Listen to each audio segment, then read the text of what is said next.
پرانک بازار میں ریشم کے کپڑے کی ایک دکان پر اس دکان کا خادم مشغول دعا ہے اور اللہ عز و جل سے جنت کا سوال کر رہا ہے۔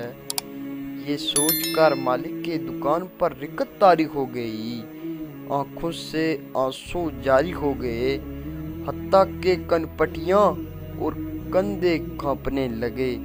مالک کے دکان نے فوراً دکان بند کرنے کا حکم دیا، اپنے سر پر کپڑا لپیٹ کر جلدی سے اٹھے اور کہنے لگے، افسوس، ہم اللہ عز و جل پر کس قدر جری یعنی نڈال ہو گئے ہیں۔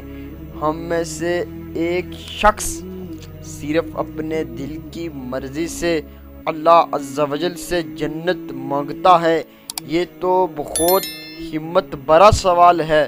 ہم جیسے گناہ گاروں کو تو اللہ عز و جل سے اپنے گناہوں کی معافی مانگنی چاہیے۔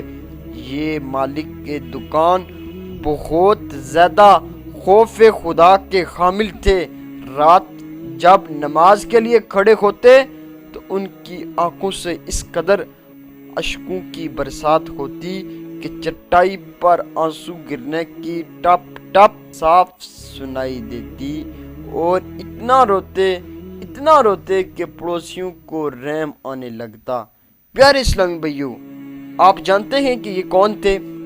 یہ مالک کی دکان کروڑوں حنفیوں کے عظیم پیشوا، سراج الامت، امام اعظم سیدنا امام ابو حنیفہ نعمان بن ثابت رضی اللہ تعالی عنہ تھے۔ نہ کیوں کرے ناز اہل سنت کہ تم سے چمکا نصیب امت، سراج امت ملا جو تم سا امام اعظم ابو حنیفہ۔